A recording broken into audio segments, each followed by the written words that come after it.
Hello, listeners and readers of AwardsWatch.com. This is the AwardsWatch Podcast, episode 281. I'm Ryan McQuade, your executive editor, and joining me today is Josh Parham.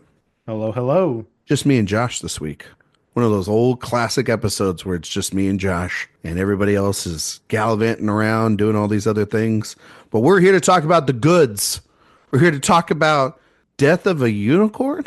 Yeah, sure. Can't believe nobody else showed up for this conversation. I don't know why anybody else didn't sign up on the sheet. And but we're also going to start something that I promised last week that we're going to be doing a lot over the next couple of months, which is we're going to be starting to talk about best of the decade so far, as well as best of the first quarter century here, right?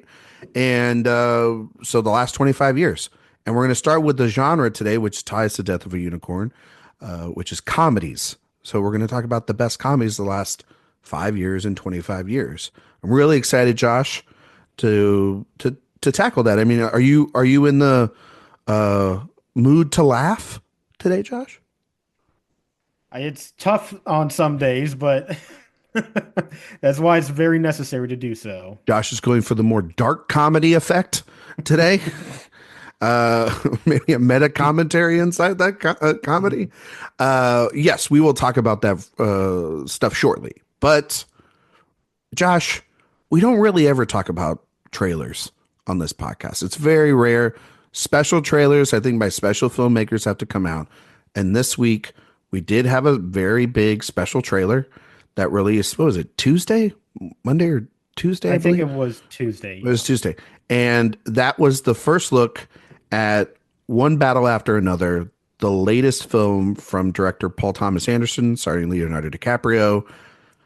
Josh, this is one of the big films of the year. This is PTA reuniting or getting united with Leo because he was trying to work with him for Boogie Nights, and that didn't work out. Leo, I believe, had obligations to do Titanic at the time, and he chose Titanic, and he became Leonardo DiCaprio. Probably for the best. This movie has, per some of the trades, a giant budget that needs to make only a certain amount of money back, which, by the way, we got to just say this right up at the top, Josh. We got to stop covering movies like they're cattle, like with the price tag on them, like at auction. Like, what can we just like enjoy or be anticipating a movie from a trailer, coming out and talking about like that, what we're going to do? Like, I just seeing a lot too much already. That's somebody's problem, but that does not need to be ours. It's not our problem. Our problem is whether we like the movie or not. And that should be audiences' problem, not going in here with this price tag. I mean, like, we're not going in with Mission Impossible's price tag on it or when the Avengers movie comes out and that costs like $500 million to make or whatever, because they announced like 900 people in there and God knows those salaries are going to like drive everything up. But this is it is a big budget. It's the biggest budget Paul Thomas Anderson has to make. Warner Brothers putting good risk, but behind a very, very successful director, very acclaimed director, and using it with one of our only movie stars we have left on the planet in Leonardo DiCaprio. That all being said, Josh, what did you think of the first look of this trailer? I mean, I'm definitely intrigued by it. I get the sense as I do watch that trailer that it seems like it is a movie with a really weird, challenging story that I feel like the Warner Brothers marketing department is having some issue trying to sell to a mass market. I don't deny that, but I am still very interested in what this is going to be. Like, honestly, they could have showed me anything, and if it was directed by Paul Thomas Anderson, I'd be interested in seeing it. So regardless, I am really, really excited to see whatever this is. I'm a little nervous that it's supposedly taking some inspiration from Pynchon and the other PTA adaptation of his work. Not my favorite, so that makes me a little cautious, but it doesn't matter. Like, I'm still going to be super excited for whatever he's got going. And this looks weird and wild, and I can't wait to see it. So it does look like that it is, at least for now, a little bit inspired by Violin from Thomas Pynchon, who's did Inherent Vice, the book which was PTA's other adaptation. And I for one, Inherent Vice has grown on me over the years. We did an episode on Director Watch a couple, like a year and a half back, talking about that film. And it's the one film I think within PTA's filmography that has risen from more of the bottom tier to like mid tier, or even to the point like it. I don't think PTA has ever made a bad movie, in my opinion. And it's one that's kind of like I have nostalgia for, but also I know that it's not for everybody, and that's okay. Yeah. I think also this is an updated version of that, so it is in the modern setting, not within the Reagan era in which the book takes place. So I think that that'll be very interesting, because if we know anything, like with There Will Be Blood, him changing source material has been very effective in the past before. And I mean, like that book is literally about like the idea of that book, but really not about any of the Oh, contents yeah. of Yeah. that There book Will Be Blood whatsoever. might as well be an original screenplay with It how might as much he well. changed. And so I'm curious about that. This reportedly has a 2 hour and 50, 2 hour and 30 minute runtime. There's these test audiences that when the first test audiences came out, people loved it. Now there's like reports that there's a little bit more of like a divide. It's a movie about like with a social commentary. So I'm not surprised that there's going to be a divide in it. It looks like literally about a bunch of revolutionaries having to fight against sort of fascists for Leo's daughter in the film. And so I'm not surprised that in our political climate in our world that we would have a split down the middle on something like this. But I have heard from people that have seen the film that, you know, and now these are test screenings, that they liked it and others that hadn't. So it's going to be that kind of divide. But I think that that's the kind of thing that Warner Brothers wants with a project like this. Obviously, probably David Zaslav wants a more sure bet, but I would say that sure bet sounds like a Superman movie coming to a theater this summer more than like this. So this is Yeah. going to be Warner Brothers, in my opinion, their big awards play throughout this season. And Paul Thomas Anderson, if we all know Josh, is a favorite amongst the Academy. His last two films have been nominated for Best Picture. Three of his films have been nominated for Best Picture. He's been nominated for Best Director three times, if I'm not mistaken. And even a movie like Phantom Thread, which we all underestimated, or some people underestimated when it came out, he was able to land the director nomination and surprise nominations for that. Mhm. Even with a movie as divisive online as Licorice Pizza, he still landed picture, director, and screenplay. So He has 11 Oscar he has nominations 11 Oscar nominations. individually. And Leo is very loved. This cast is stacked. You have Benicio del Toro and Sean Penn, Tiana Taylor, Regina Hall, Chase Infinity, who plays Leo's daughter in the film that we see in the trailer. It looks like more of an action film. It looks, obviously like a comedy. I, for one, am kind of excited about it, Josh, because it looks like we're getting comedic Leo.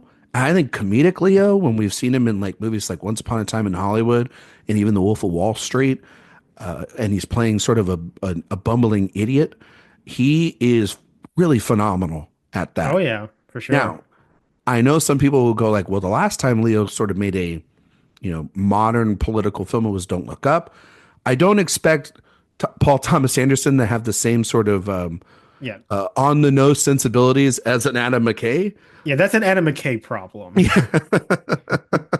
But I'm very much looking forward to this. I think the movie looks incredible.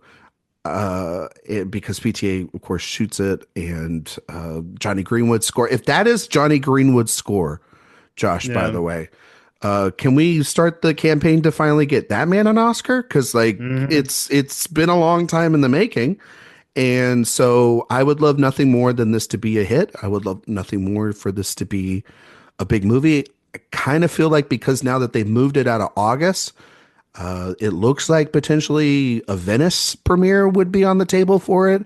Maybe there's still the outside chance of a Cannes, though it seems like there's a lot of rumblings that it's not going that way.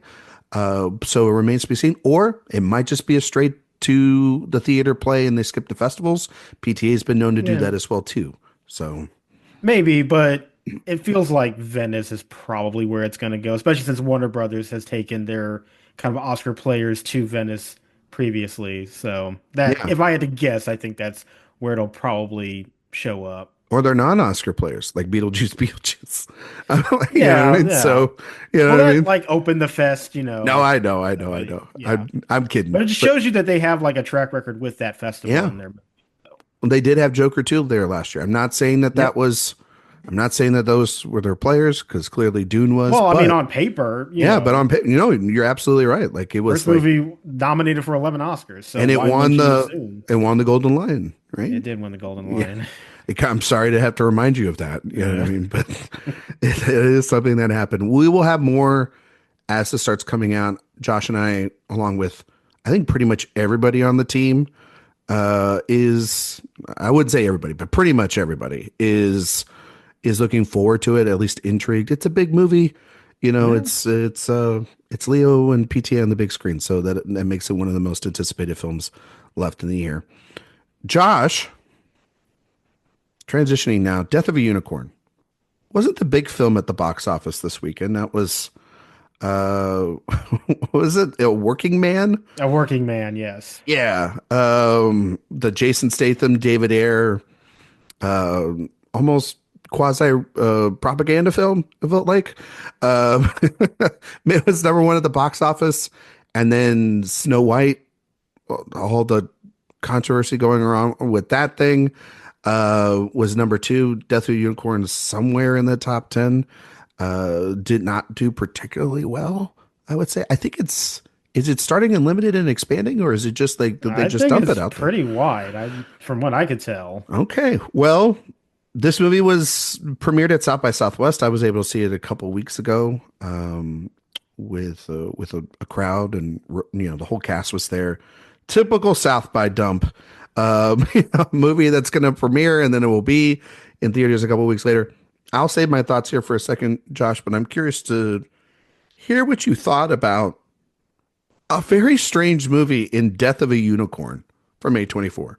Yeah, a strange movie, and unfortunately for me, not a particularly good one. I liked the premise, obviously. I think that is a lot of fun, and there's a lot of potential to get some really good set pieces and kills from that. To just see murderous unicorns going around and slaying people. But I felt like that was only part of the equation of this movie, and they didn't really have much else to back it up. And so most of this film actually I found it to be pretty like padded in terms of trying to stretch out this runtime, and we're invested in characters that I just didn't have any interest in. And they build up this what is supposed to be a genuine emotional journey for like this father-daughter relationship, but I don't care. Like I'm not interested in what they're going through, and they put so much effort into it. Like it's not one of those things where we have characters and we have to kind of pretend that they have something interesting going on. Like the movie actually wants you to really be invested in this emotional journey that they're going through, and I couldn't care less. And there's so much of the movie devoted to that I was pretty restless with it. There are some fun elements here or there. There are some fun performances and a couple times where they do let the unicorns run wild. Those are fun moments, but few and far between. I found it to be a pretty sluggish movie to get through, honestly. I did not really like it all that much. I think I'm kind of in the same spot as you, Josh. When I saw it at South by, I was just kind of sitting there, and I wasn't really like laughing. I wasn't mad at the film. I was just kind of in the middle and indifferent on it. Yeah. And I was waiting for it to turn. When a comedy is supposed to like turn into being funny. Yeah. And it It's like just when the movie's supposed to start. yeah, like when's the credits start? You Yeah. know? And I was sitting there and I was waiting for this thing to really pick up. And it felt like so much explanation and expository dialogue and setup and rules were being built. And I honestly I appreciate that because I think for a premise like this, you're gonna have to set up some rules really early on. And then it kept doing it. And it kept doing it. And it kept doing it. These sort of rules are changing its mind or what it wants to be. And did it want to be an absurdist comedy? Did it want it to be a political social commentary? Did it want to be an action movie? Did it want to be a horror movie? Did it want to be goofy? Like, I couldn't tell what this movie wanted to be. And then I think that this has now become like the running curse where A24 has this big high concept comedy that they deliver at South by. And I go there and I see it and I go, no, that's not good. They did this with like Bodies, Bodies, Bodies, which I thought was completely, eye rolly, and it just didn't really lead to anywhere, right? Last year they had Y2K. Do you remember Y2K? Did you ever see that? I remember it, but I did not see it. Okay. Not very good. Just kind of like, what are we doing here? And this honestly felt kind of in the same time spot of the night. And it didn't help Death of a Unicorn that like a couple hours later I saw The Accountant 2, which you wouldn't think of it, but The Accountant 2 was a much funnier film and more entertaining film than Death of a Unicorn, which shocking. Never would have thought that in a million years, but it's true. I don't know, Josh, if you've seen The First Accountant, but that's a very kind of bleak. I did not.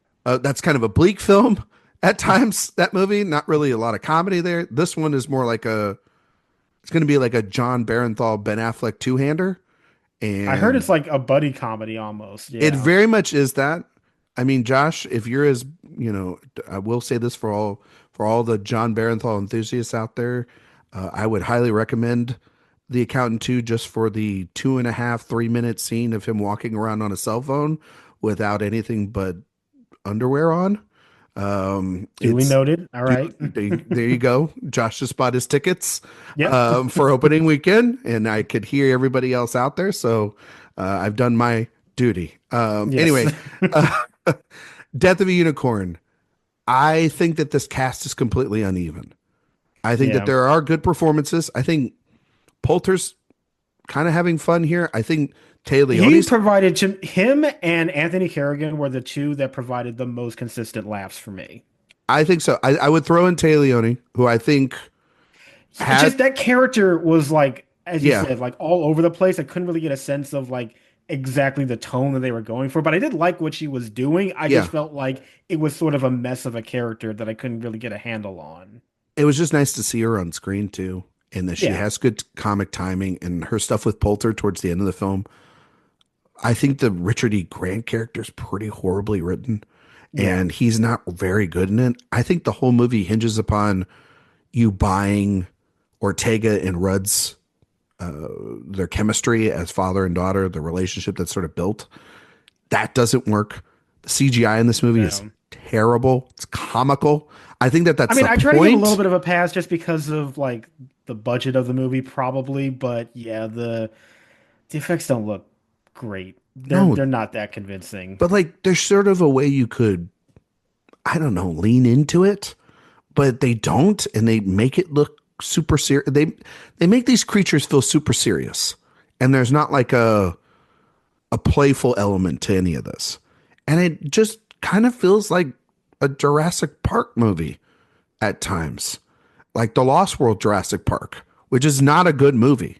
And the movie that Spielberg said, I'm going to stop making Jurassic Park movies and just going to be a producer and get a ton of money for them. Does have good moments though. Like collectively not a great movie, but individual scenes in that. But that movie is like at least campy at times and funny and like and it's 90s absurdist. Like this movie. Oh yeah. This movie is like, it almost felt like, what if like this premise was given to Ruben Östlund in turn, like it was trying to be almost like a triangle of sadness at times. At times, yeah. But it is not as, even for people that love a movie like that, not as biting or not as funny or not as over the top absurdist or not as complex. Everybody's sort of written one way. And, Alex Schaeferman is a first-time director, first-time writer. It's a debut film for him. You're right, Josh. It's a very interesting premise. It's a very funny premise. The idea of you're just like driving your boss's house and you run over a unicorn. from that moment, you're like, okay, cool. That's very interesting. The trailer kind of made it seem interesting. But then when they started getting into the lore and how this all connects and the spiritual elements added with all this other Yeah. stuff, it gets lost within itself. And It's way too convoluted at that point. And to also a degree where that's the moment where I actually thought the movie was going to introduce some like ulterior motivations from the characters. Like I was fully convinced that this rich family actually had been in the business of trying like hunt unicorns for centuries. It kind of seemed like that's what they were doing, and it was like, oh, they're actually not surprised to see a unicorn because we've been actually trying to get this thing for centuries in our family, and we finally did it. And like, and that would have been more interesting to deepen those actual characters, but instead it was just here's some lore. We're just introducing it as background and not really connecting it to the current moment. And it just felt like it was so disorganized, the storytelling. It kind of felt like they walked into the meeting room to pitch it and they had the idea and it's like, great, we'll sell it on that idea. But I guess now we have to make an actual story, but not really doing the work to make the characters interesting, to make the actual motivations compelling at all. And it just sort of sat on the screen for me and didn't really do much that I found to be that all that interesting. one of the executive producers on this film is Ari Aster. And I was thinking a lot about that afterwards. How Aster has a movie like Hereditary and Midsummer, and even Beau is Afraid. There are these simple premises that you get in the absurd level, and absurdity or the worlds kind of bloom and blossom out of them. Regardless of what you think of those films, like they are built off of simplistic ideas that then form out to create something that is far more sinister or dreadful or eerie under the surface. And this movie, that is the premise, Josh, that you're talking about. Like, and kind of the idea that you're mentioning sounds like what Ari Aster would do, which he would take this family, and it's actually like this war that's been going on for the soul of unicorns and what that means and how what Jenna Ortega sees by touching the unicorn horn, what that all connects to. And then having Paul Rudd have to have that conflict of like, well, where do I stand? Do I stand with the wildlife and the innocent, these creatures, or do I stand then with these people and like history and lore? Like that's an interesting idea. And then it could make like really for these characters to be super petty at these creatures, right? That then like are probably just wanting to live. And it would have made a much more interesting premise than just, oh, well, we are part of a pharmaceutical company and we want to sell the unicorn blood for the cure for cancer. And that's just a very simple way of doing things. And it's, yeah, it feels like a pitch. They got to the first script. They liked it. They ran with it and didn't actually like, but also the movie's just not funny at times. No. Like it's not funny enough, or it's like one lines or it's little reactions. Like, you're right. Anthony Carrigan's the best thing about this. He's just really playing himself in a lot of ways and just is the one that's sort of distant enough from all the other characters to just react, and then he runs away. And he does that a couple of times, and it's good and effective. But there's an hour and 50 minutes, which is the runtime of this thing, and it feels like this is a 90-minute or an 80-minute idea. And then the 30 minutes of padding, you really kind of feel it. And I hate being like the runtime, because, you know, runtimes, it doesn't matter.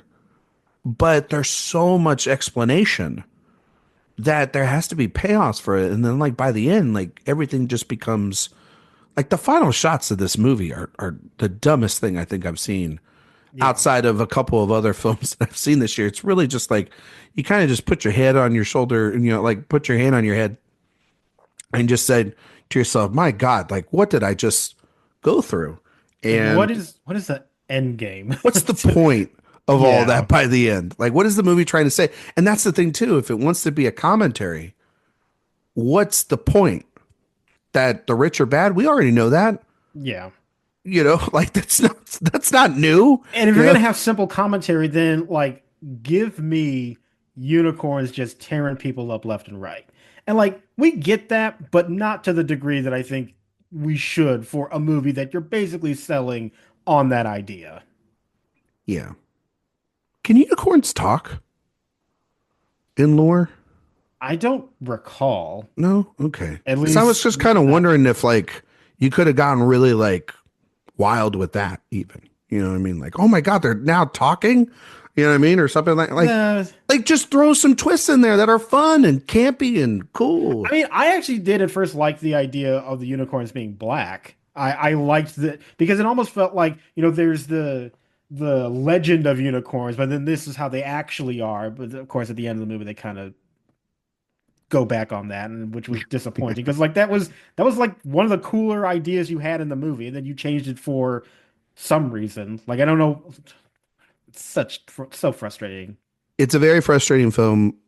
I did not like it out of stop. I had the review up on the website, part of my coverage. Josh, not a fan either. No. There's another film I watched. Josh, I watched Holland because I didn't see it at South by, the Nicole Kidman film that's on Amazon. Hmm. I love you. You know this, so I'm just going to tell you this right now. Please do not watch this thing. It Okay. is the worst movie of the year, straight up.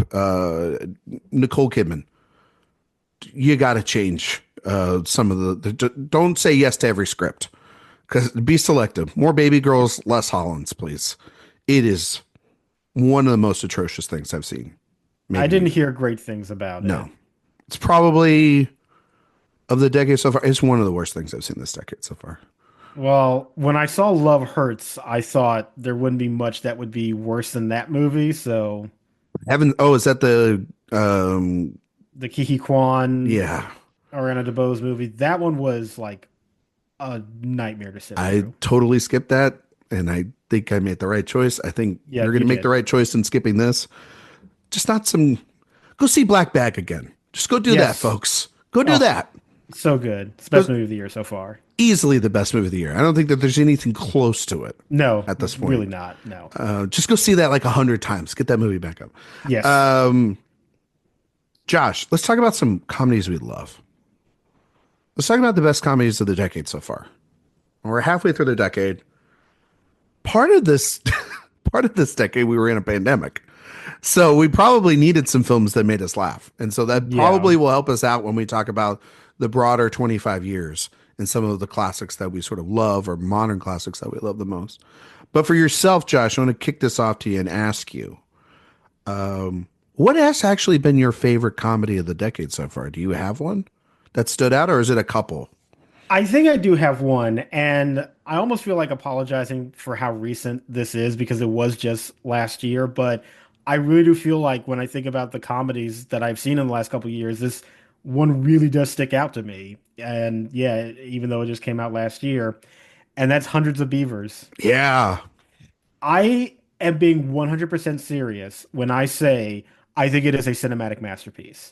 I really do believe that the gags, the set pieces that they set up for that movie are just some of the funniest things that I have ever seen. And of course, it most of it is visual because it plays out like it's a silent film. So you get like these Looney Tunes level visual gags that work every single time. And it's stupid, but it's stupid in that very clever way as well. Like it actually takes genuine setup of characters and environments to and sometimes recurring. Like there'll be a joke they made and then like 40 minutes later they'll do a callback to it and it's still just as funny.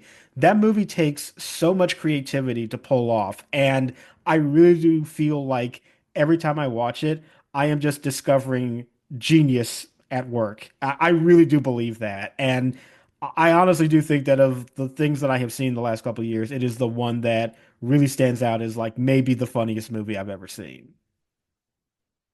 I love this movie. It was in my top 20 of the year.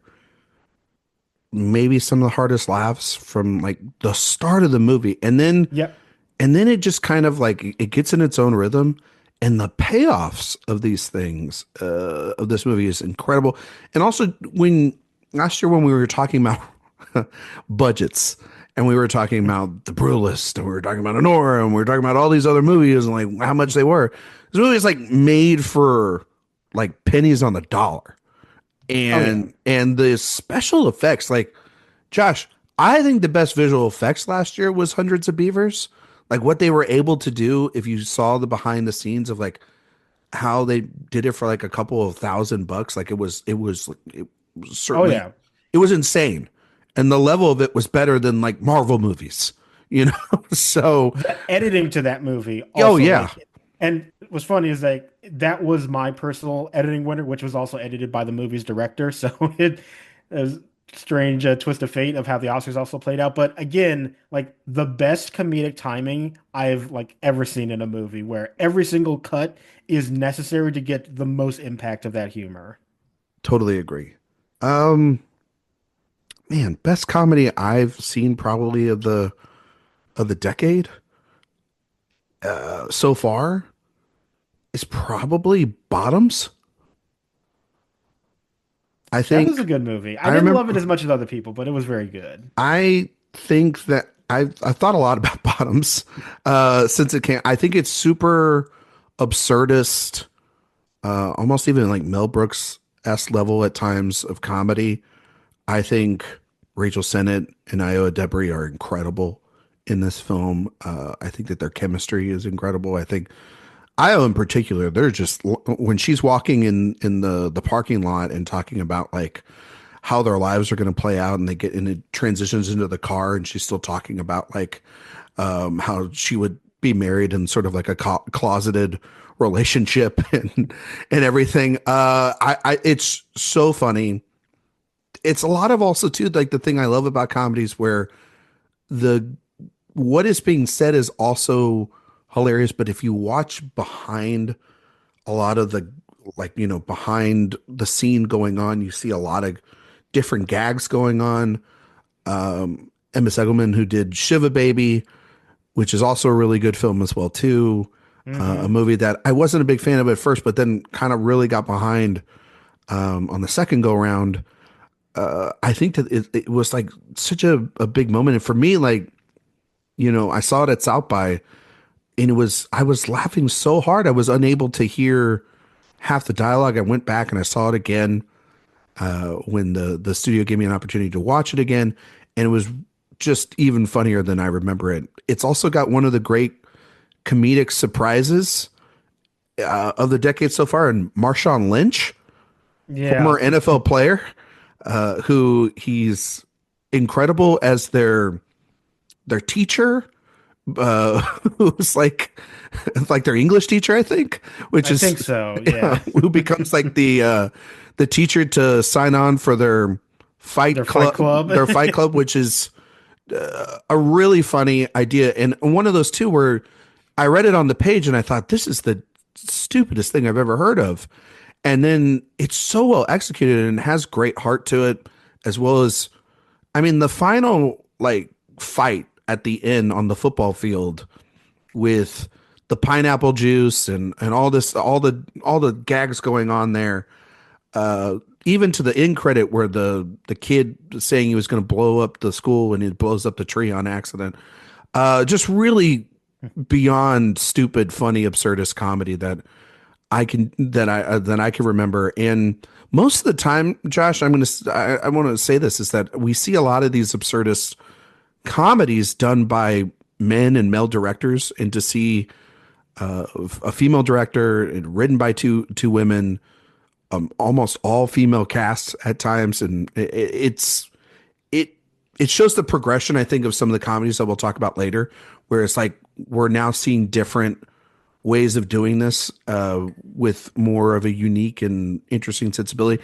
I can't wait to see what Segelman does next, because I think she's kind of a really funny and vibrant voice going on right now. So that's the one that I think, Josh, for me, I also thought about it too. It's the one I'm going to go back to and rewatch the most, Hmm. and going to remember. But there's a bunch of others. So if you want to throw a couple more out, Josh, as well, and some others that were really close for you or that you just love, as well too from this decade. Yeah, well, another one that I did want to mention is Fire Island, Yeah, which obviously also has like a little bit of dramatic stuff in it too, but it also just reminds me how much I love Andrew An. Um, I think that he's just such a great filmmaker. I love his attention to detail with storytelling, and that is a movie that has very broad comedic things in it, and obviously has like set pieces that will cherish forever. You know, the guessing game with the names and Marissa Tomei, absolutely wonderful. But there is a heart to it as well, and that's always important to remember is that these comedies can have a certain emotion to them that never takes away from how funny they can be, but actually just raises the stakes of that comedy because you know they're coming from a very genuine place. And I really do love that film, and I am upset that it never got a theatrical release, that it just laid there on Hulu for its entire time, because it really deserved a stronger presence out there. And I think that it is so well written, so well acted, so well directed too. And that's often an underrated thing when it comes to comedies is people never mention the directing of a comedy. They'll always talk about the writing of the performances, but I think the direction of that is very strong too. One of my favorites of the past couple years for sure. totally agree.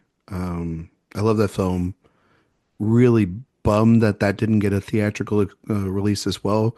He's got the Wedding Banquet coming out here in the next couple of weeks Yeah, too, which and I'm very excited to see. I'm very excited to see it as well. I've heard very good things, and I love the original as well from Ang Lee. So, be very interested also just to see how that's newly updated and everything too, because I think that Yeah. it sounds like honestly, it sounds like a really interesting premise, and it's got a wonderful cast and Kelly Marie Tran, Bowen Yang, Lily Gladstone. So And then Joan Chen Joan and Chen, yeah, Chung. yeah, it's a stacked cast, Oh and yeah. I can't wait to see it. Um, Josh, are you ready to get a little religious with me? Okay, sure. Uh, I want to talk about Benedetta. Okay. Okay. I mean, all right. I would not I understand what you're saying. Mm-hmm. I don't know if I would necessarily say that myself, but I Mm-hmm. understand. You, I get where you're you coming tipping from. you're tipping your cap to me a little bit here as Yeah.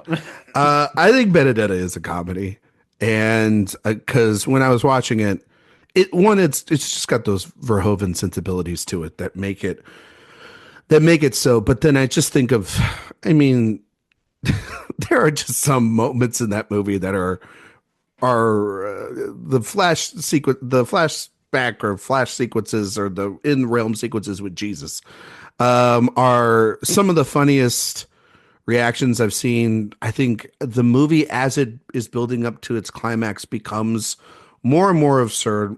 Obviously, there's a sensualization, a sexualization to the film as well too, and there is a drama behind it. But I do think the comedy is very at the forefront, and I think with Paul Verhoeven, he is a master of tone. He really is. He's a guy that he can go and have this sort of like I think of Super Troopers, and Jay and I have talked about this for years. Like that is a movie that is balancing so many different tones and so much the super serious and the action with silliness and camp wrapped all around it. I mean, Showgirls for Christ's sake is another kind of example of that, and even like something like Total Recall too. And that's not even to get into other films that he's had. But for me, I just remember watching this thing, not knowing what to expect, scene after scene. The dialogue's insane. The decisions that these characters are making are beyond comprehensible at times and are so over the top and so absurd. And some of the things that they're doing, I don't think of it as like, I thought of it as like the comedic version of the Handmaiden at times, because like that movie is so dramatic and so self serious and so like purposeful and elegant. And this, on the other hand, it almost feels like a parody of of this story at times, and the way he shoots it too. It feels like that. I don't think the movie is 100% taking itself too seriously at times, and I see the humor inside of it. And I just remember watching it And I have not gone back yet, and I will, and I'm going to try to watch it again soon.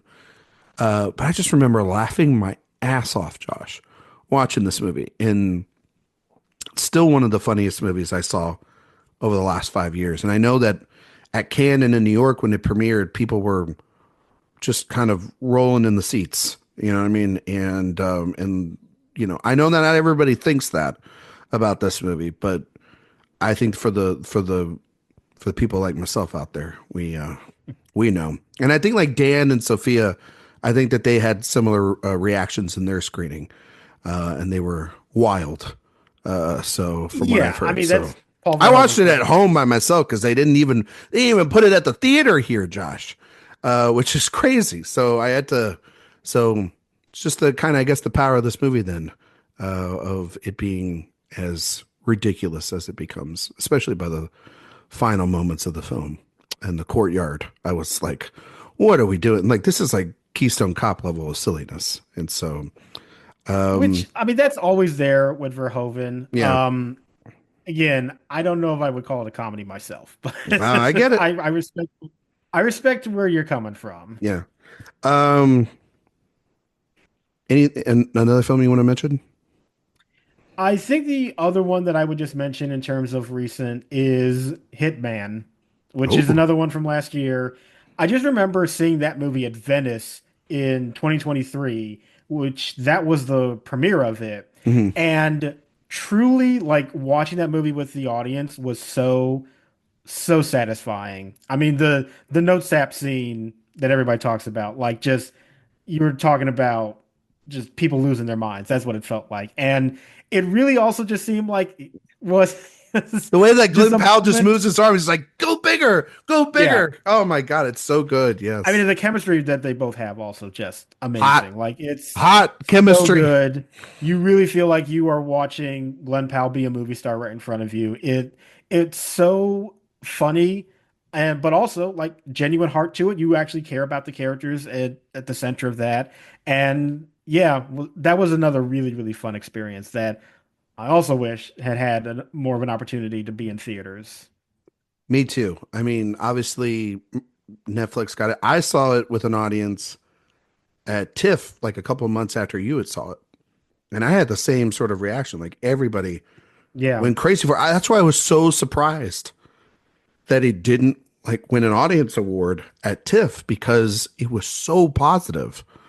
And yeah, then that movie got like dumped in like, what was it, like May on Netflix? I think June. Like, May it was June? in the summer. I remember that. Yeah, and because Powell's been like making so many movies, he wasn't able to come back. I really loved his performance in that.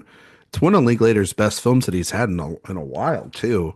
And a lot of that's also built off the back of Powell, who really pushed that script forward. It was a lot of like Linklater getting pushed to make it through Powell. And so the power of a movie star, folks. I got to mention Barb and Star Go to Vista Del Mar. Oh my God. I mean, again, love absurdist comedy, super silly. Jamie Dornan singing about seagulls, dual Kristen Wiigs. Which, when I first saw that movie, I actually did not know that was Kristen Wiig in the other role. You didn't know she was the villain? I had no idea. I was watching that whole movie God. Thinking, who is this actress? She's so funny. I got to look up who she is. Did not know for the entire movie that was her. And obviously, Trish, and then finding out that Trish is Reba McEntire as a mermaid, which is wonderful. Which is, of course. I mean, of course it is. Like, there was no other option. Why would there not be? I remember talking about this movie a ton last year because the same director, Barb and Star, did Will and Harper last year, and I was able to talk to him at an event in New York, and we were just talking. I was just talking about how, like, I think that this was one of the funniest movies that we've seen in recent memory too, Josh, because like it was like, I would say this 2020 didn't have a lot of great comedies. We didn't have a lot of great, like, laugh out loud. We didn't have a lot of moments to laugh. So this was like February 2021. This was put on the streaming platform. I think it was put on Max or Hulu. No, I think this was in theaters though. Was it in theaters? Yeah. Um, I mean, it was like theaters and then the, premium yeah, you could see it at VOD home. thing Yeah. for like 20 But bucks. I remember just watching it. I was like, God, this is so funny. Like we Oh yeah. needed a movie like this at that That moment. movie, and I say this as, kindly as possible, it feels like a fever dream. Like Yeah. it feels like we invented this out of just Pure delirium necessity. Yeah. and it hasn't been replicated because you can't. It takes a special alchemy to make that movie, and it's hilarious. It really is. I love it. I think it's great. I would love to see more from them, more Barb and Star. Go to anywhere else. I don't care. Yeah, doesn't matter. I just want Mumlo, those characters again. Mumolo and Wig are just incredible in everything. Um, I'm just gonna rattle off some titles as well too, Josh. I mean, we just had a Best Picture winner that was a comedy, and I think the Yep. best parts of that movie is kind of the middle section when it becomes a full on comedy and a Nora, and it is a really great film. So I want to highlight that. I want to highlight Barbie because Barbie is like one of the biggest films of the decade so far. It's also really funny film, if anything, just for Ryan Gosling's performance alone. Hmm. But there's also like, I mean, the Godfather joke, there's just a run of I'm not a gags. fascist. I don't know how to control the railways. Like it's like it's so quotable. The means of production, like The truly the best joke in the Barbie film is the BBC production of Pride and Prejudice with the Depression Barbie doll. yeah. I think that's so spot on, and I remember my wife giving me a look as I was laughing too hard as I was watching that. The Holdovers, which is a very like that's a cozy, funny film. I think Yeah. it can To be a some. drama. It can be a drama at times for sure. Yeah. I don't like that movie, but I know a lot more people do. I get it. Um, Marcel the Shell with Shoes On, just an absolutely funny, Yeah. charming film. Although I feel like I get more sad when I think about that movie. That's Like fair. there absolutely is comedy in it, but that is a movie that I feel other emotions besides the comedy first and foremost. Sophia Coppola's on the rocks. It's just Rashida Jones and Bill Murray just doing gags for 90 minutes. Running around New York. Really funny Yeah. stuff. I didn't see that movie You actually. haven't seen that? Apple Plus. Yeah, well, it's I I'm not the know. biggest fan of I her at know. times, and when it certainly seemed like it wasn't getting any Oscar attention, then it was like, all right, now I don't really have to see this. Good movie though. It's like mostly it's just a vehicle for Bill Murray to be funny throughout the entire time, and I love Rashida Jones as well too. So it's a really good film. Julio Torres is Problemista, and then my beloved M. Night Shyamalan in Trap. Trap is a comedy. I will not hear otherwise, and it is I can believe also that is a comedy. I don't have any issue with you saying that. that is a it's just I can tell you, Josh, I have not had. I mean, like it feels like because I think people took that movie way too seriously.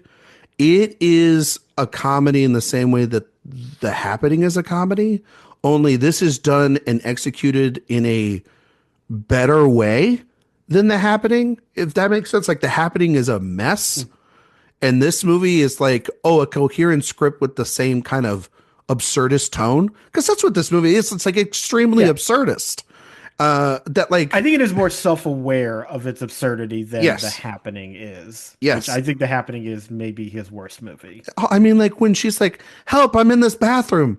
Can anybody like tell me where this?" It's Yeah. like I'm laughing my ass off the entire time. People in the theater were like mad that I was laughing. I was like, I don't care. Like this Well, is also, I never funny. understood why people got mad at that moment because, like, internet sleuths are happening all the time. Like, that felt very believable to me. Like, you just ask your followers who have nothing to do, where am I? They'll figure it out. Like, that's what people on the internet do. Like M Night understood the assignment from having Josh Hartnett taking off his shirt, but there was no necessary reason to have his shirt taken Yeah. off in the first place. No, And no reason to. but I appreciate. I tipping my cap Yep. to M. Night Shyamalan. Do you have some other films that I mentioned, some honorable mentions there, Josh? I mean, that was a pretty extensive list, honestly. Oh, Yeah, I mean, Theater Camp. I forgot to oh mention yeah, Theater that Camp. was another good one. Man, I wish that song had gotten in. I Man, that would really have been a hope good one. that. Yeah, no, for sure. Um, Best of the last 25 years. Now we are going to exclude everything that we just had. We're not going to be recencies. Yeah. Um, do you, Josh? Do you have like a top three that you like maybe come back to over and over again? Maybe it's not the best, but it is the ones that you're like, man, these movies for whatever reason tickle my funny bone. Well, I think the one at the top of that list, and I will admit a lot of this is down to nostalgia, obviously, of when I saw it and the impact it had on me. But I do not remember laughing as hard as I have at a movie in a theater than Superbad. I think that movie is like, I understand it is from a particular point in time for sure, but you talk about movies that just are for you at the right time. Like I was 17 when that came out, and I hadn't graduated high school yet. That was going to be the following year, but I was like sort of on the cusp of doing so. So the kind of collection of characters who were in that situation felt very close to me, and like so many gags, one right after another, like howling with laughter. And I really do have to take that very close to heart for me, because it really is a situation where I laughed so consistently throughout that movie, and because of when I saw it, it meant so much to me. And I really do have to say, like, kind of when I think about the comedies of the last 25 years that have made an impact on me, like, it's hard for me to say anything at the top of the list that isn't super bad. I feel like the high school comedy last night, we're ever going to be able to do this. Like we got that with Booksmart. I feel like there was a lot of those over the last 25 years, but really the one that sort of has been the staple, the one that is the one that has stuck around and is the one that's kind of copied the most is from Superbad. And I Hmm. think I agree with you, Josh. I remember watching that movie. And I think that year too, we had like there was Knocked Up, and then there was this, and you were picking a side that summer. And then I think in the same summer too, if I'm not mistaken, I think Step Brothers was in the same summer too, but I could be wrong I about think that that, might have been next or it might year. have been the next year. But I remember Superbad just was so funny. I mean the whole dick drawing, like why does he hate the girl that he's going out with because he was like drawing dicks. Jonah Hill's character was funny. Everything with McLovin and Bill Hader and Seth Rogen as the cops. Yeah. My dad still quotes to this day the anytime he hears These Eyes, he still dances and sings like Michael Cera in that moment. Yeah. There's, I mean, Also, at that party scene is when the Jonah Hill character is dancing with the girl, mhm. and she has the period blood Yes, on him. yeah. I When I first saw that, I think like I laughed so hard I blacked out. Like I was seeing stars, and how much that just set me over the edge in terms of how hard I was laughing. I think it's a great film. Also, it's kind of the beginning really of Rogan working behind the camera as much as Hmm. on the camera. I mean, we'll talk about maybe some other his films but it really was, we were in the 2000s, we were really in the Apatow machine. I think Yeah. in the 2010s, we were really in the Evan Goldberg, Seth Rogen machine. I think that those were the prominent names. Now, there were obviously other comedies that came out in between, but I feel like those were the titans of the comedies for a long time. And the number one comedy for me of the last 25 years, and I know we were just talking probably about like how we don't want political commentaries from this guy, but at the time in I think it was 2004, Adam McKay was a good filmmaker. And Anchorman, I know that it is a cliche to say that like Anchorman is great. I know probably every word of that screenplay. It is a very personal film to me. I had a deep relationship with a cousin of mine who is no longer with us. And that was a movie that we all watched that summer of, I think '05 when it came out, on physical media. We watched that all summer long. Like Yeah. there are just absolute lines of dialogue in that movie that the moment the movie starts, and he had suits, that made Sinatra look like a hobo. Like it's just the random shit that they were just 60% of the time, it it works works every every time. time. Rick, I've been meaning to tell you, you want to lay low for a while because you're probably wanted for murder. That There's escalated quickly. yeah. I mean that really got out of hand. See, I know all of it. I know every every line of dialogue, every Yeah. scene. It's part of the memory, and I know it's not for everyone. I know it's people have sort of gone weirdly against them too, the comedies, because of what McKay has done now with his more dramatic work or commentaries. But I cannot deny that his comedies also did have political commentary in them.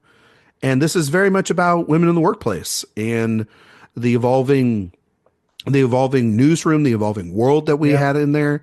In the Even the 70s. And second one does that. Like the second one yeah, is all about like the evolution of the 24-hour news cycle and what that did. So like, yeah, this is the era of Adam McKay where he could be more subtle with his politics and nestle it into actually good commentary. It's like, the comedy came first and then you put yes. in the politics. And now it's like the reverse, where now it's all political and maybe it'll be And maybe funny. there'll be a joke. You Yeah. know what I mean? Like I think that McKay is a fixture too that, you know, less so Talladega Nights for me, but Step Brothers was a really funny, stupid movie. I'll never forget seeing Richard Jenkins be a Tyrannosaurus Rex. That'll always be funny to me. I will never, and then also even the what is it? The Other Guys, not, maybe one of Michael Keaton's best performances ever. Yeah. The Bed Bath and Beyond sequence alone is truly the funniest thing. Like, oh, we got a murder in Crown Heights today. Oh, Yeah. wait, that's my other job. Well, if you live in Crown Heights, walk in pairs. But and I like the bath mats to be here, and I like the bath towels to be here, and yeah, and all the TLC references. They're great. But Anchorman stands above. I think this is also like peak Farrell, and this was before Rudd and Carell really send it off. You have cameos from Rogan and from Jonah Hill in this as well. You also have a ton of other cameos as well, like Vince Vaughn and Ben Stiller and Catherine Hahn's in this cast. Obviously, the great Christina Applegate, Fred Willard. It's a even Danny Trejo plays the bartender at the end of the film. There's so many gags in this movie too that make me laugh. I know all the words to Afternoon Delight because of this movie. It's one that also of the absurdist comedies of this era, or silly comedies of this era, is one that my wife actually likes, which I think that says something, because some of these can be just really guy movies, but Yeah. if I can get her on board with watching that one and being on rotation, Well, like you said, it's got that kind of, gender commentary in it yeah. as well that I think makes it apart from just like for the boys, even though it is absolutely a movie that a bunch of 15-year-old boys will rent the DVD and watch on Oh, rotation, as you said. I So, mean, there are movies on that I have here that are definitely that, yeah. where like a movie like MacGruber is built for me and Jay. Okay, Yeah. that is Okay, not built for everyone. You know so what I the mean? thing about MacGruber is also a movie that I do like, I but love that movie. there's a very like sad story attached to it, which makes it weird that I do have kind of feelings for this movie, is because I actually saw it on the day that my dog died. Oh And yeah, gosh, and so I was just like so in the dumps, and I just called my friends and was like, I just want to hang out because I'm not feeling great right now. I just want to hang out with you guys and just do something. And we went to go see MacGruber in a completely empty theater, like at 10 o'clock at night, and we just had a blast. yeah. And I don't know if maybe the chemicals in my brain were off because of my emotions, but I thought it was hilarious. I love that movie. It is maybe one of the stupidest movies I've ever Oh, seen. it's so stupid. It's so dumb. I mean, it's of the bygone era now because I think it's one of the last SNL skit to film Yeah, they don't really movies that do we've ever. that We anymore. used to have so many of those And they were movies. terrible. They were And I all was bad. totally expecting this to be bad too, because especially like if you know the MacGruber skit, it's like a 30-second skit. Like That's at best. And they what are kind they of doing? Yeah. have it throughout the episode like three or four times, and they're mostly like right before you go to commercial. You know what I Yeah. mean? And there's like a weird like little arc to it. So like how is Um, this going to be a movie? But they very clearly did the best thing, which was they didn't just adapt that because you can't. you can't. They instead made a spoof movie of 80s action films. Hmm. That was the better route to go, and it's so funny. Well, and they also got it's Forte, but then it's also weirdly the Lonely Island. Yeah. Uh, producing and directing it as well. They had Hot Rod, which is again another film that like Hmm. very stupid movie as well too, and but very funny. And then Lonely Island is Pop Star a couple of years later, which is again another. And they sort of picked up, I think, the mantle of McKay, where they have these commentaries. Like Pop Star is an ultimate commentary on celebrity, the pop star of the era. Sandberg's hilarious in that movie. The MVP of that movie is Tim Meadows as their manager, who is Oh yeah. Tony. Like there's so many great bits in there. I mean, like Seal getting attacked by a lion is wonderful. There's The uh Bin Laden song. the bin. I remember what I love it. the Equal Rights song is just as Yeah. good, but yeah, the Bin Laden song is should have been nominated and performed at the Absolutely should have been Oscars. nominated. I would have loved to Absolutely see should have it. been nominated. I can't even say half of it because it's inappropriate to Oh say yeah. No. at all. But if you guys want to But go and I listen, have listened to the song enough that I know the lyrics to I'm a it, but I'm not smash. going to You repeat know what I it. mean? Yeah. Like so, yeah. Like I listened to it way too many times. The equal rights making fun of the Justin Biebers and the Macklemores of the time, Yeah. as well.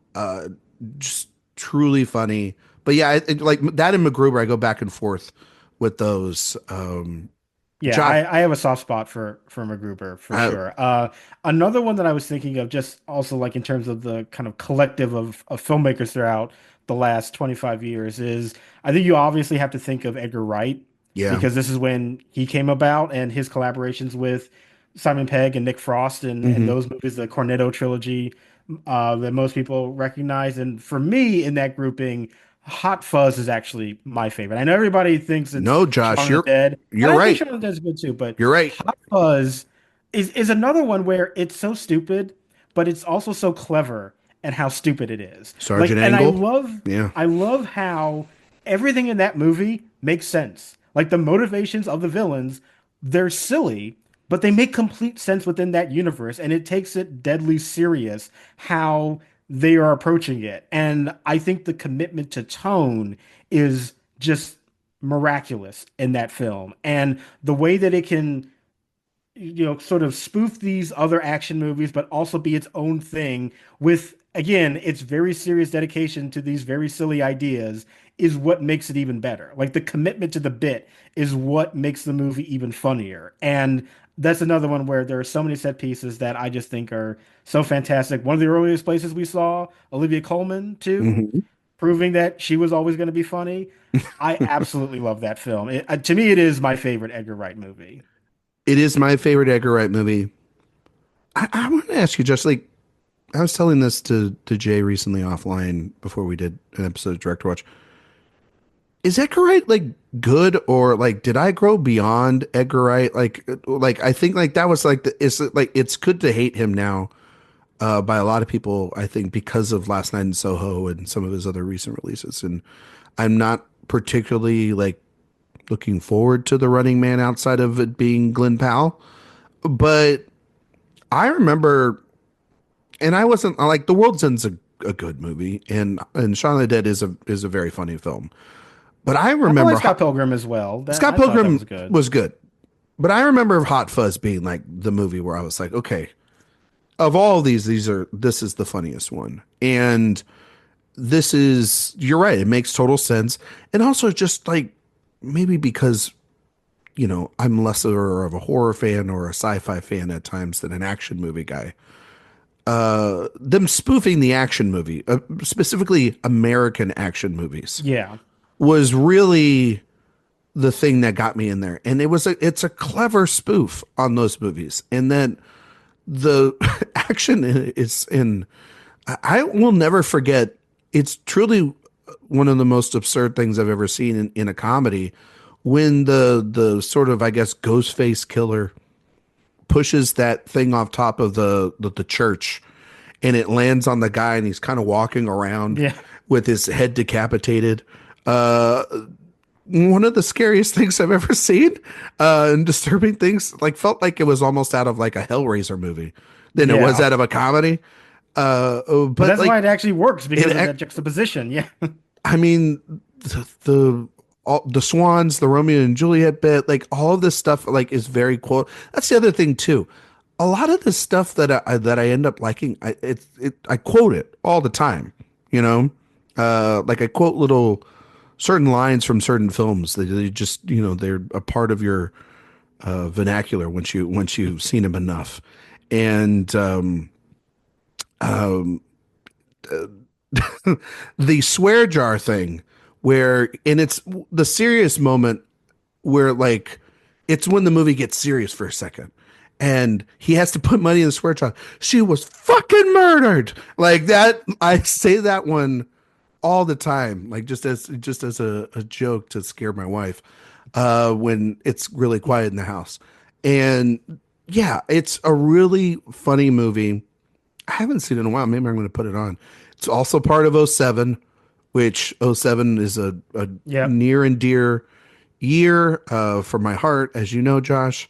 So one of the greatest movie years. Way to pick a movie right there, right in Ryan's will spot. I got to talk about also a James Bond.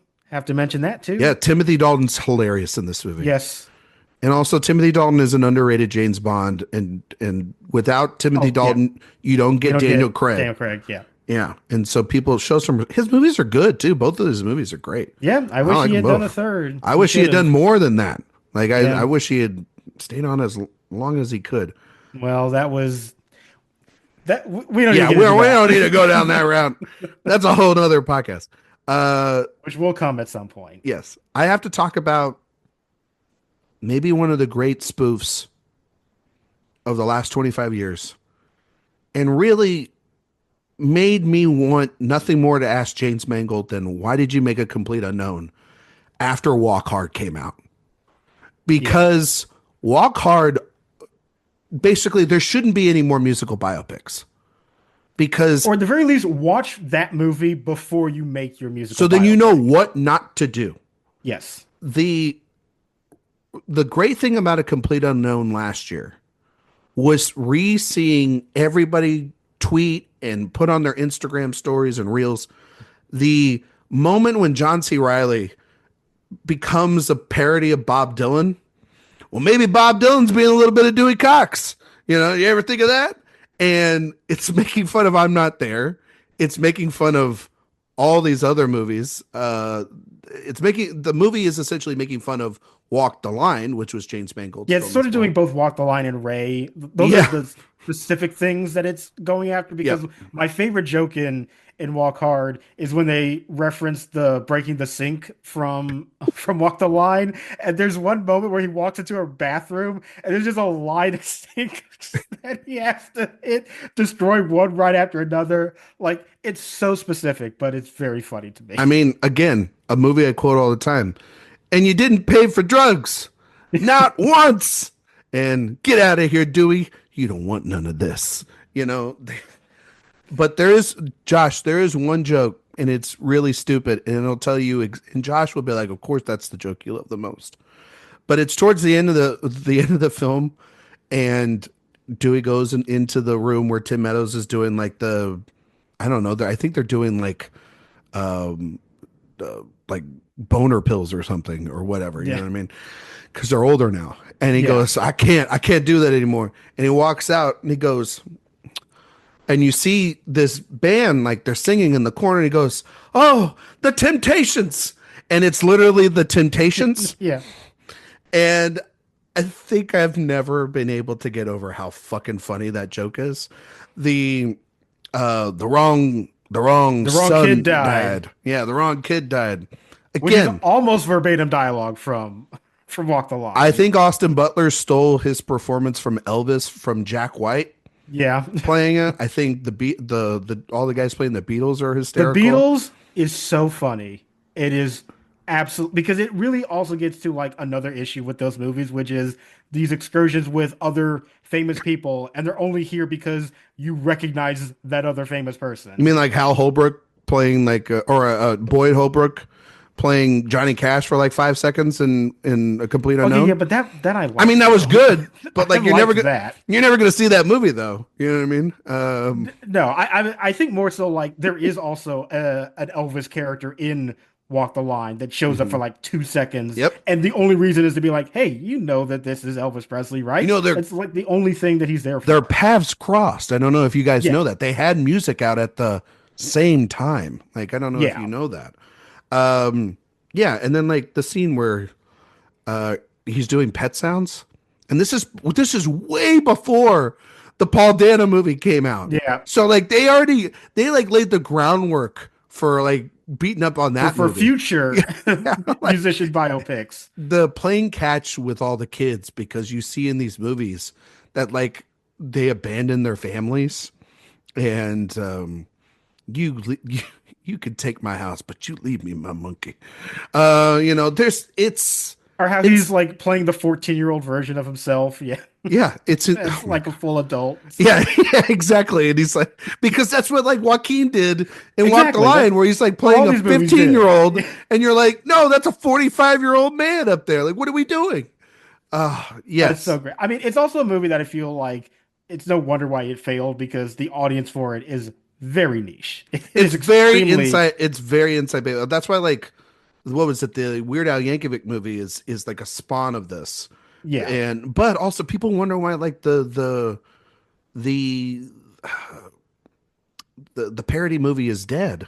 It's because nobody goes and sees these things. But I think at Yeah. least this one isn't like the scary movies or like the disaster movies. Like this one clearly has a respect and a detail enough of the genre that it's making fun of. Like it doesn't feel mean spirited. Because most of these people would probably go on to like work in a biopic after this point. It's just showing how silly we should take these stories. Like these are like, and also the music in the movie. Once again, like Popstar, very good, Oh very yeah. good stuff. So, um, I want to mention Paul Feig because he's another person that I think is Hmm. huge within the last 25 years. I think of Bridesmaids, which one of the funniest films I've seen in a theater. I think the what is it the I mean obviously the scene of the movie is in the middle where they're trying on the dresses after they have the Brazilian food, which makes you never want to eat before a fitting. Probably The smart. Yeah. Kristen Wiig on the plane, help me, I'm poor. The Rose Byrne in Bridesmaids as well as in Spy. Great in both of them. Great in both. Spy in particular is Statham, who is hysterical.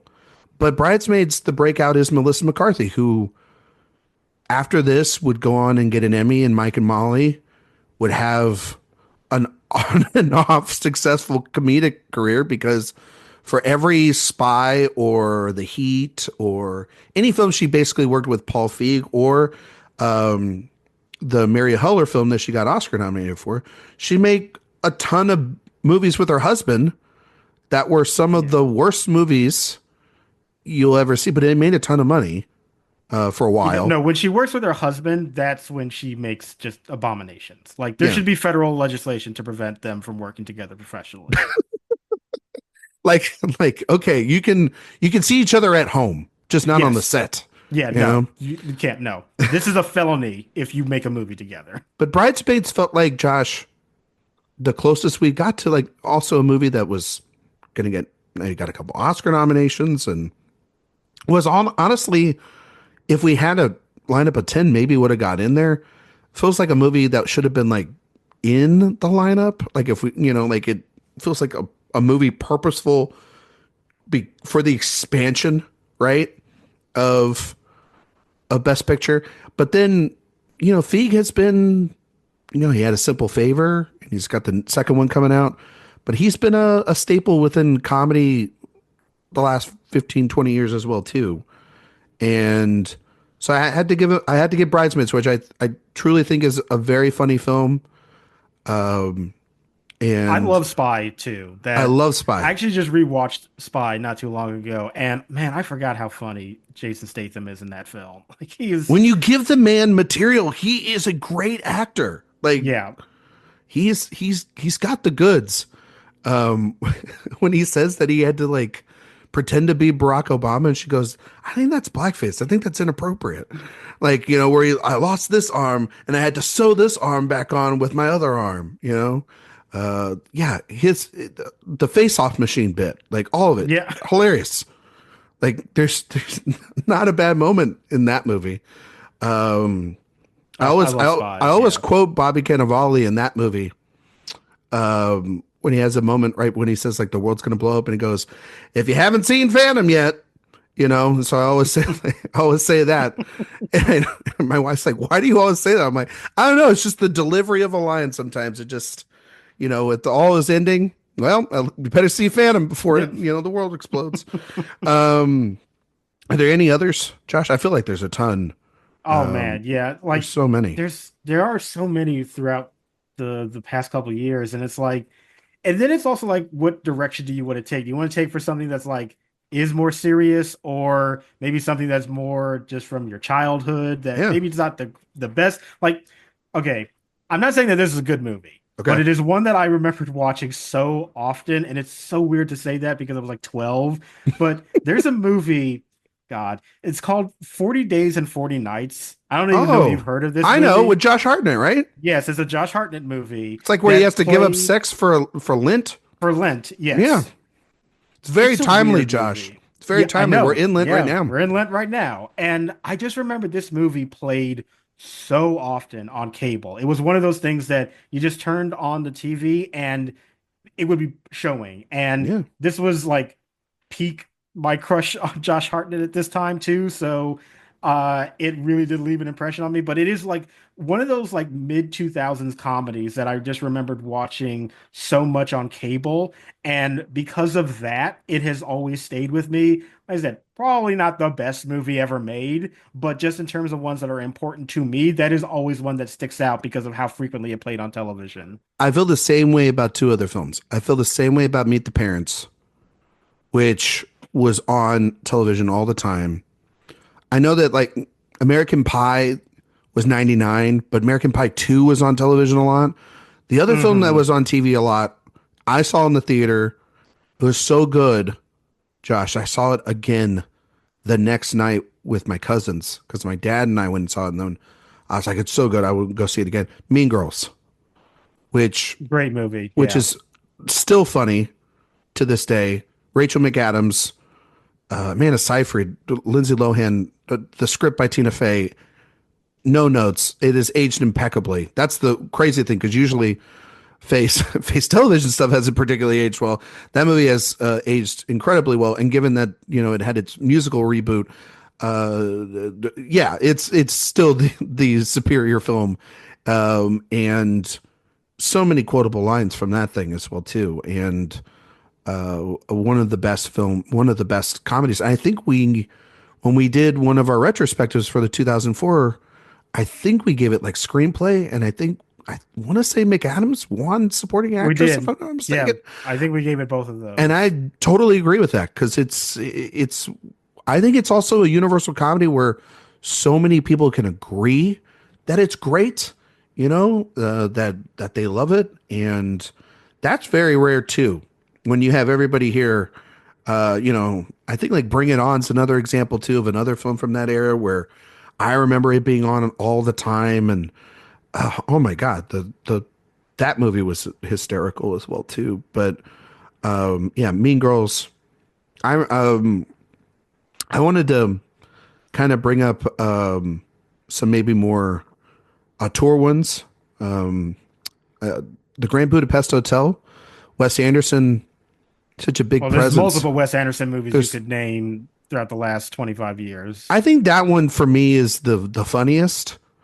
For me, maybe it's not his best film, but it's definitely the funniest. I mean, like Royal Tenenbaums is in this era as well too, but that one hits me more emotionally. I think that's like his most.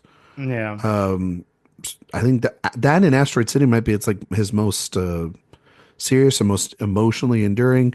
I mean, like Wes Anderson is somebody that like he has his own style. He has his own. He is his own. He is his own. He is one of one. You know, but I think that I remember seeing Grand Budapest Hotel and just laughing my ass off the entire way through of it. And then when it broke through and became like an awards player and it became such a big box office hit for him, I was happy and surprised as well. Because his comedy is niche, I think. And not everybody gets it or not everybody understands his style. And no matter how popular it is, I still think it's like go on the street, 9 times out of 10 people aren't going to know who Wes Anderson is.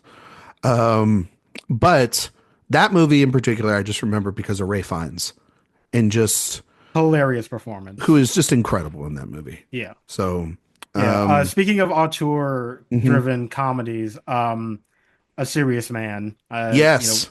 another one we talked about in our retrospectives, but like there are some days where I do think like, is this my favorite Coen Brothers movie? Because I think it is another one that is so funny, and like all of their comedies, it is derived from rather like deadpan situations, but ones that feel so believable. Like you can imagine being in these conversations and how kind of absurd they are, but they're still kind of grounded in a sense of reality that, of course, elevates the comedy even more.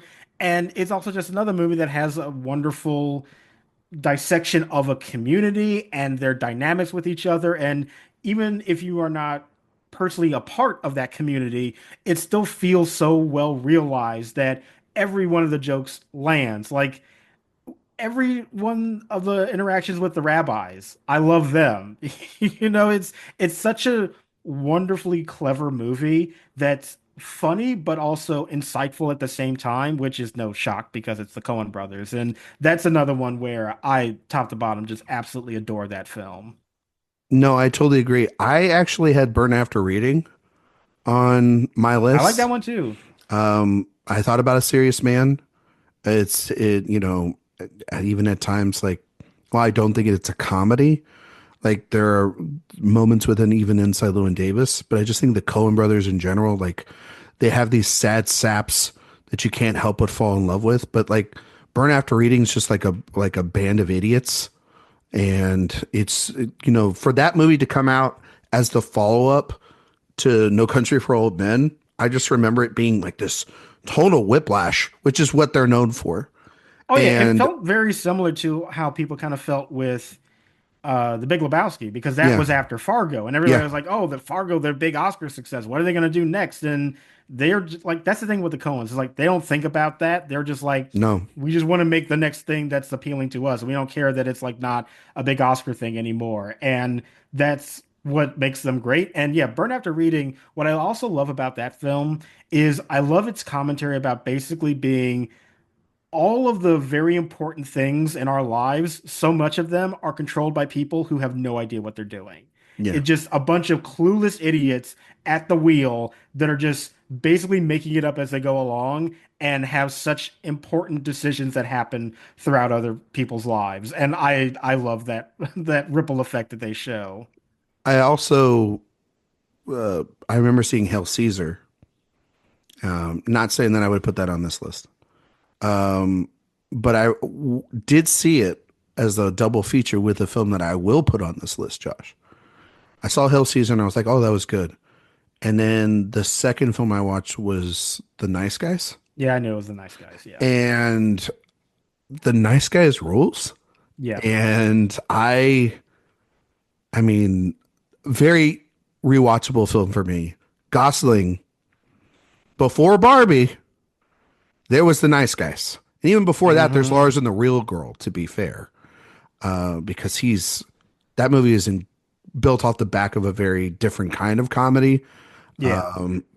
and kind of performance. But this is kind of that level for Barbie, and why I think, Ryan Gosling is a comedic genius and one of our great actors, because the scene, and you'll know it, Josh, the scene where he discovers the body at the below on the hill, right, Mm-hmm.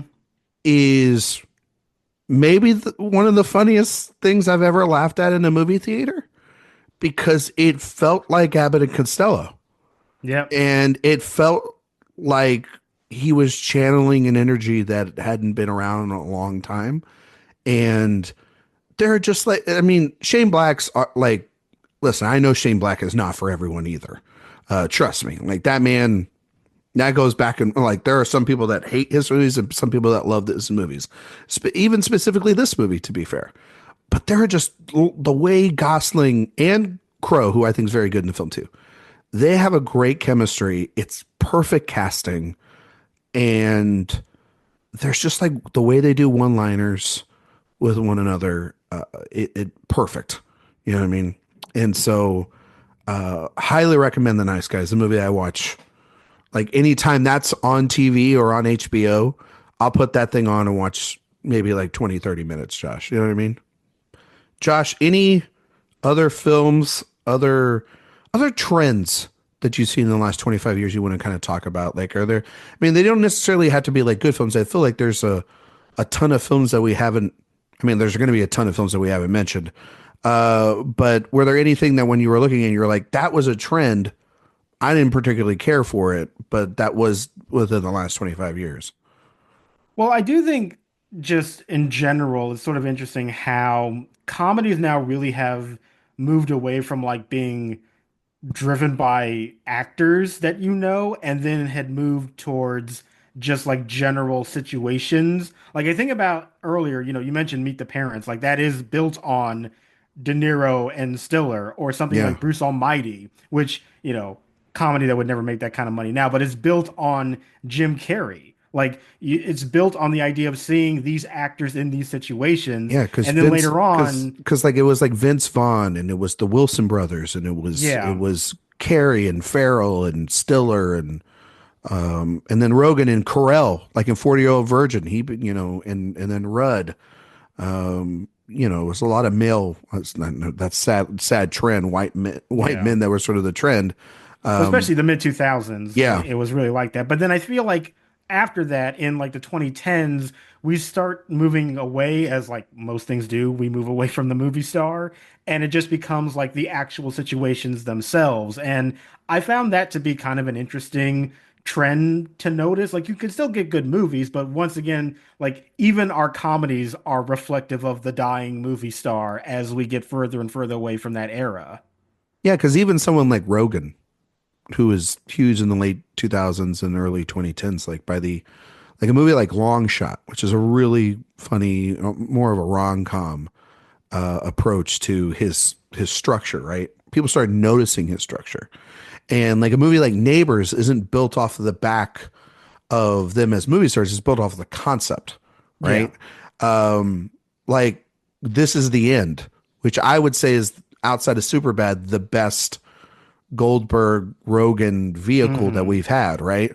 And very much kind of what they're trying to play off of right now with the studio, in sort of the meta commentary, and let's talk about everything here. A much funnier version of that was in that movie, but that's the whole situation of that is, what if it's Seth Rogen, but they're making fun of all of themselves.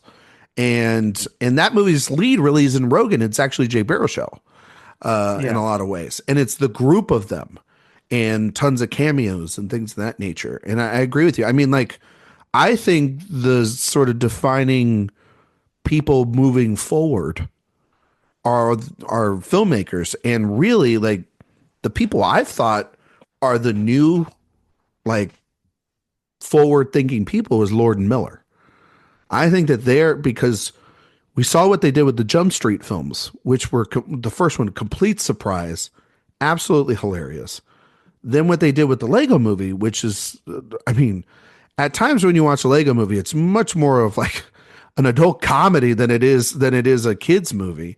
Yeah. And then I believe they're making another movie right now. They're making another comedy right now for the first time in a while. And they had the it was really interesting. They in that time period they also had they've helped branch off the Spider-Man films, and they've and co-wrote the second one and produced both of them. But then they had the whole Solo incident, and that came in and backfired on Disney. And they have a really like, regardless of what you think of some of the things you hear about them on set, offset, how they're demanding or whatnot, they deliver very funny movies to audiences and have done so for close to a decade now. And and so it'll be interesting to see if like they're the future, if that's the way that the future goes, right, Josh? Where the auteurs are the ones now driving it. Because we and that's kind of how it was a little bit, I guess, with like a McKay, and you have like in a Feig, and you have like a spinoff there. But I think you're right. I think it's all about the concept now, because it really isn't even about like who is a comedic superstar, who's somebody that like the studio can say is the funniest person. Is it Ryan Reynolds? Is that who the funniest Dire person if we is? have to say that is the case. I mean, that's what kind of the Deadpool movies are in a lot of ways, right? They're these meta commentary comedies inside a Marvel film, and but people went and saw those movies left and right over the last couple of years too. Mm. I think that there's obviously like some great comedies that we haven't mentioned. I think the Borat movies are films that were big for their time. Don't necessarily know if those aged particularly well. Like Apatow as a filmmaker Yeah. himself, like I don't know if every Apatow movie has aged particularly well, in terms of like they were funny at the time, or maybe there's still some jokes in there. But Knocked Up isn't one particularly that I catch up a lot with. I think the 40-Year-Old Virgin is maybe the one that I catch up, that Hmm. I still think it's his funniest and most complete. But you know, Funny People and This Is 40 and some of those comedies were like, what are we even doing here? And that's the thing too, is some of these can be big hit or miss. I think the last film from that era that I want to mention is Forgetting Sarah Marshall, which I think is just one of Yeah. the funniest movies, and truly also too a movie where again music plays a big part of it. The Dracula musical with puppets might be one of the funniest things I've ever seen, um, ever in a movie. Truly absurd. Kind of gave us a way then for Siegel to reboot the Muppets later on, the next decade. But I remember a lot of these movies. I remember too from our childhood. I had to sneak into and see, Yeah. and I remember sneaking into that one and being very well worth the sneak. Josh, any last films quickly you want to mention before we get out of here? As some of the best comedies of the last 25 years. Yeah, there are three that I would want to quickly mention. One, Dodgeball, just another one that's like You can dodge you a pass it wrench. around when you're like 15 years, You can when you're dodge a 15 ball. years old. Yeah, I love it. Great cast too. Very, very funny movie. In the Loop, Yeah, oh, just hilarious, laugh riot, I and think we a gave that movie screenplay as well, we if I'm not did, and mistaken. honestly, a movie that has aged unfortunately very well. Yes. Like, in terms of our politics, actually, it's kind of optimistic because that version, at least politics Yeah. works in Yeah. some capacity. And then the other one I would mention is a movie that not a lot of people talk about, but I remember seeing it when it came out and thought it was absolutely hilarious and just a great movie. And it's a film called Blockers, Hmm. which I think it was 2018. It kind of has like a Apatow sort of sense. It is very much also kind of in the vein of like a super It's like bad, where it's Leslie Mann and John Cena and Ike Barinholtz. yes, where Yeah. they're the parents and their daughters I are remember going to that. prom, I think. Yeah. Um, Very, very funny movie. And another one that I found balanced the comedy and the emotion really well. The only bad thing about the movie is that it's supposed to take place in Chicago, and It does not take place in Chicago. Like I can tell you that right now. But outside of that, great movie, good characters, a lot of great jokes in it, and flew very much under the radar, but still a really great movie. I want to mention Francis Ha because I think Yes. Noah Baumbach was kind of, and his rise was in the last 25 years. I think also Greta Gerwig's as well too. And we mentioned Barbie, and even Lady Bird is a very funny film as well too. But Francis Ha is kind of the marriage of the two of them, and literally they are now married. And it Hmm. is a phenomenal film that kind of speaks to, I think, our generation, and it speaks to the talent of both Baumbach and Gerwig. Dolomite is my name, just for watching Eddie Murphy, Divine Joy Randolph, and in particular Wesley Snipes kill it throughout that entire film. And maybe one of the best jokes ever. We talked about that he has the best film of the year out right now in Steven Soderbergh. The Game of Thrones joke in Logan Lucky Yep. gets an Yep. honorable mention on this list alone for being absolutely one of the most random funny moments in a very funny movie, because Daniel Craig and Adam Driver are hysterical in that movie. But the Game of Thrones prison scene in Logan Lucky is extraordinary. And then also a movie that I haven't seen in a long time, probably should catch up with it. But I remember Hot Tub Time Machine being really funny and being a very big surprise comedy when I saw a lot of these comedies too. They come out in the early part of the year, and February is a Hmm. dumping grounds for comedies. And when they're good, you remember them. And I remember seeing that very late at night and it really working. The sequel, not so much. No. But that's usually the case with a lot of them. And The Favorite, I forgot to, the Yeah. Yorgos Lanthimos sort of dark comedies.